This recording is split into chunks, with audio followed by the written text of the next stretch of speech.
Hey guys, it's Samm with 2Ms and welcome to this MYXclusive Deep Dive where we're going to dive deep into the music of your favorite artists. And for today, we are back with Vision! Yes!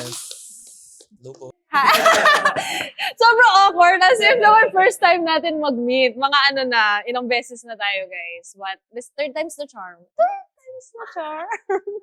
Bagong lahat, magpakilala na lang kayo to everybody who's watching. Hello po, and good show, we are Vision. Hello, this is C13.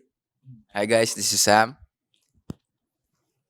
Hello. Hey guys, I'm Patrick. Joke. Hi guys, I'm Franz. Hey guys, I'm, it's Vince. I'm Patrick po. Nick. And I'm Nonchalant. Sam. Woo!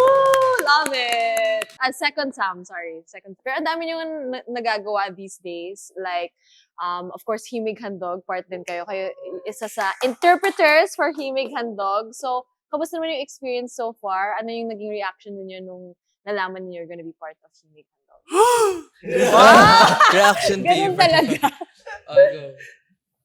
Reaction Ako po very natuwa kasi dati pinapakinggan ko lang yung mga songs doon, tas being a part of Himig Handog, Phil Pop, very thankful ako and grateful also kay Sir Rob Angeles. And this song actually parang nagbibigay siyang inspiration in general sa daily life mo. So parang kakaiba din siya sa mga past na mga nasulat na songs namin. So very new experience and parang very iba yung feeling kapag kinakanta mo siya. Oh, diba? Feeling ko today yung theme natin is growth. Kasi iba nga siya. It's the growth that can... The gross. You're so gross. Iba na yun. Iba yun. Iba pala yun. Iba na yun. Sali mo. Iba na yun. Pero ang saya naman, we're looking forward to, of course, yung ninyo for Himig Handog. And the finals is happening January 2025. So, abangan namin yun. But for now, syempre, we have to hear from Vision themselves. So, kailangan nyo magpasample ulit. Kung gusto nyo lang naman, ayaw ni Patrick. Doon ka na lang. Joke lang. Joke lang. But what song will you be singing today? I think it's one of our favorite songs Mhm. from our album. It's KNT, Kanta ng Tanga. Nag-ready na siya.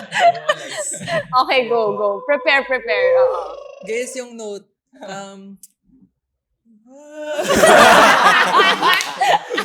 okay, game. Di ka sure? Wala. Parang nawawala. Ikaw pa rin pala. 5, 6, 7, Ikaw pa rin pala ang hanap-hanap. Ikaw pa rin pala gustong makayakap. Ikaw pa rin pala ang aking pangarap. Ikaw pa rin pala. Hey! Yes! Gusto ko yun! Oo nga! Ang daming elements, no? Gusto ko tao kayo, tapos okay, game na pala. Tapos biglang may A. Professional. Oo. Yes. Oo. Kasi may growth na kayo. Growth. Hey, you're so no. No, pero ang galing. It's always a pleasure to hear Vision live. And ang saya nga lang, yun nga, parang yung theme natin for today is growth. Diba? Kasi since the last time na nagkita tayo, ang dami na talaga. Iba. Hindi ko alam. Joke lang. Hindi, wala namang theme usually eh. Pero yun yung napag-uusapan natin today is really yung growth ninyo. Not just in the last 6 months or whatever, pero since nag-start kayo, di ba, bilang isang group. So it's nice na makita ulit kayo to hear, you guys and all of that. Pero excited na din kami. Kasi, yun nga, sabi ninyo na you found yung parang individual sound din ninyo. And you've also explored subunits sa Vision. So, kwento naman kayo about that. Sige, simulan ko na po sa Miss na Kita with Zephanie. Yes. So, ano po? Yes. Kasama po sa album po namin yung Miss na Kita. It's a collaboration with the pop princess of our generation, Miss Zephanie. Ayun po. Yung song po namin is very ballad driven, may very emotional, very demure, very cutesy.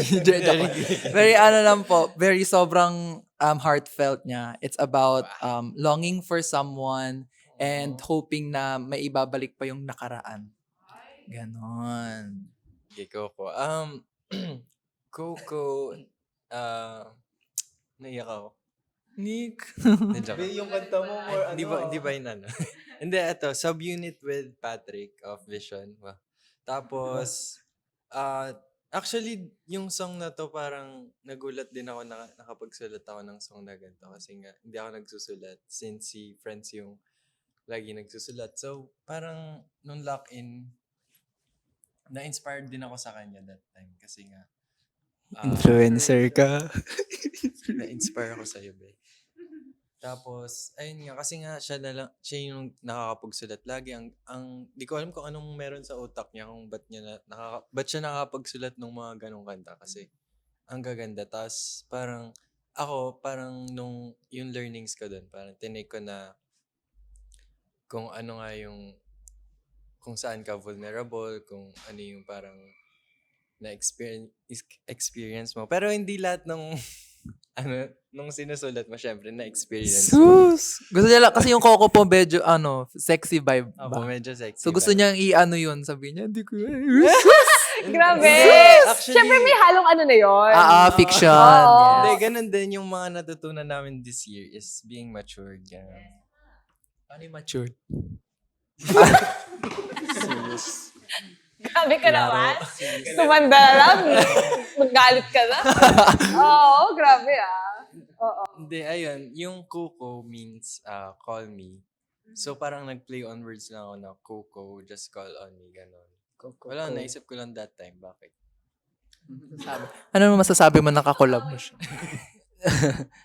Yun, ako po yung sa second verse yung rap part po na Enzo. Actually, nung una, iba yung flow no, nung original kasi si Franz po yung nag-help sa amin na kasi parang hindi ko parang forte yung unang draft nung ano. So parang Iba yung rap. opo, tapos iniba niya ng melody then yung alam niya pong strength ko po which is sobrang pasok naman. So yun, parang gusto kong mag-isip ng tamang song para mapakita kong sino talaga ako. So nag-try ako magsulat which hindi nag-work. Parang hindi ako satisfied up until si Kuya Gab, which is producer sa UMG, nagparinig siya ng song sa akin which is yung Okay Sarap. And from there, talagang na-inlove na ako. Sabi ko parang ito talaga yung tamang nafe-feel ko at the moment. Kasi sa Okay Sarap, parang ina-enjoy mo lang kung ano meron ka at the moment without thinking kung ano nangyari sa past, ano mangyayari sa future. Basta pag may kasama kang mahal mo, parang safe ka dun. So, yun yung feel ko that time. So sabi ko, this is it. Let's go. Gusto ko sana going simple lang yung explanation. Si Kuya Gab kasi, nakakakwentuhan ko yun. Tapos, parang may point ako na nakwento sa kanya na ako, as a guy, very mapili ako kapag in terms of like giving my 100%. Ganon. So, hindi naman in life. In life din. Pero sa partner ko. Okay. Wow. So, yung tipong kapag napili ko na siya, napili ko na yung babae na yun, gagawin ko lahat All kahit in. na masira ako. Wow!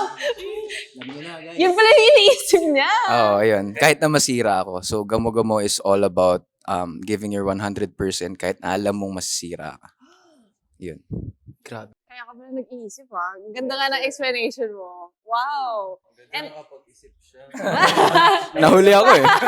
Dami nga niyang time. Dami kong time eh. Pero ang nice nga na iba-iba din yung parang flavor ng mga kanta ninyo. Kasi yun nga, lumalabas talaga yung individuality ninyo. And as a group, nababalance nyo all of that. So, very, very nice and very proud of Vision. So guys, kung hindi nyo pa napapakinggan ng album and of course, their music, what are you doing? You're missing out. Make sure to do so on your favorite digital streaming platform. Pero bago kayo umalis, do you have a message to everybody watching? And ano po pwede namin abangan coming from Vision?